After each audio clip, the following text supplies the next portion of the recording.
Shavua Tov, everybody, and happy fourth night of Chanukah. We are halfway through Chanukah now. It's hard to believe that Chanukah is passing so quickly.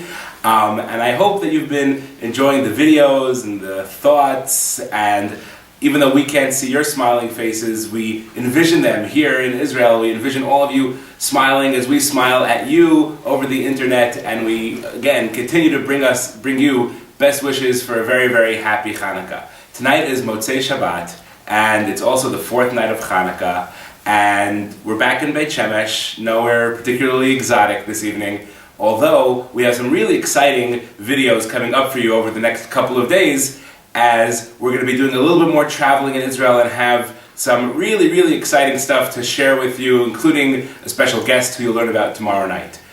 A Torah thought, though, about the relationship between Motzei Shabbat, Saturday night, and Chanukah, which is obviously both of these observances. When we say Havdalah after Shabbos, and we light the candles, both of these involve using candles. However, there's a major halachic difference between the candle that we use for Havdalah on one hand and the candle that we use for Chanukah on the other hand, and that is the size, the magnitude of the flame.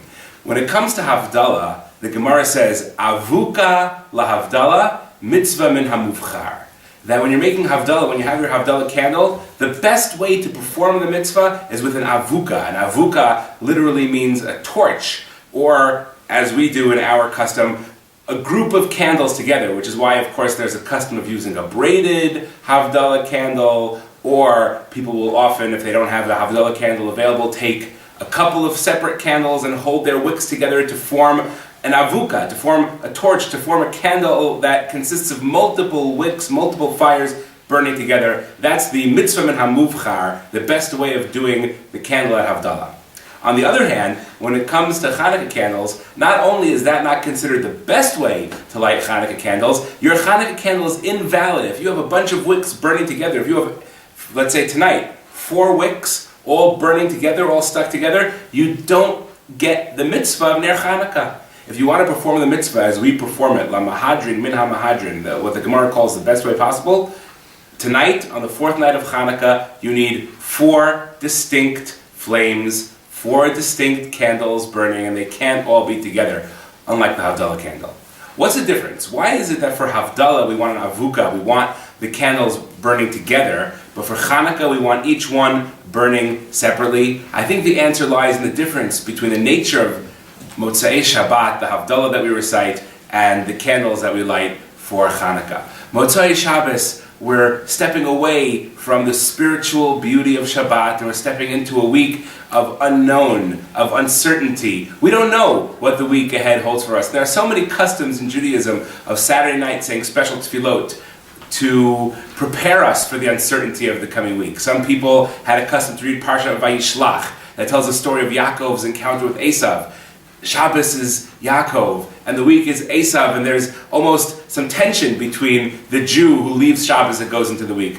There are many people who have a custom of reciting in Hebrew or in English or in Yiddish a prayer written by Rav Levi Yitzchak of Berdichev called Gutfen Avraham, in which, as we encounter the new week, we pray that the new week be a week of blessings and of good things. All of this is rooted in the uncertainty that we have over the coming week. And when we leave Shabbos and we enter into the uncertainty of the new week, we want to have an avuka, we want to gather together, we want to join forces, we want to make sure that all of our efforts are concentrated in making this new week a good week. All of our efforts are combined. That's the avuka for Havdalah, joining all of the candles together.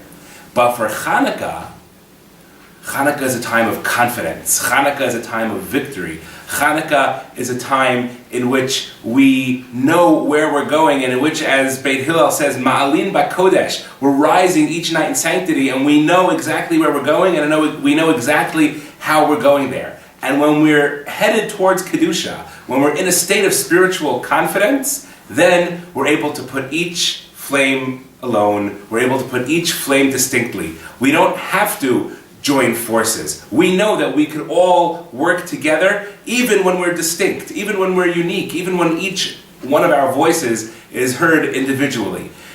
Shabbos, the end of Shabbos, is a time of uncertainty. We need to get everything together, pool all of our resources. Chanukah, a time of confidence, we can each approach Kedusha, we can each approach holiness in our own way, and we know that we will achieve what we're meant to achieve, that we will go where we're meant to go, and that the confidence, the spiritual confidence that Chanukah brings us is one that allows each of our voices to be heard individually. And that's, by the way, an interesting halacha. On Saturday night, when you have a choice between Havdalah and Chanukah candles, you always recite Havdalah first, and then you light the Chanukah candles. First you have your avuka, and then you have your ner. First you have your uncertainty, but then as you step away from the uncertainty that is Motzei Shabbat, we step into the spiritual confidence and beautiful glow of the individual Chanukah candles. I wish everybody a very, very wonderful fourth night of Chanukah. I'm sure many of you will be celebrating together with your families. And tonight is a night that we don't only miss our good friends in Fairlawn and the members of Avad Achim, but it's also a night that we miss our families in Woodmere, in Staten Island, and in Brooklyn.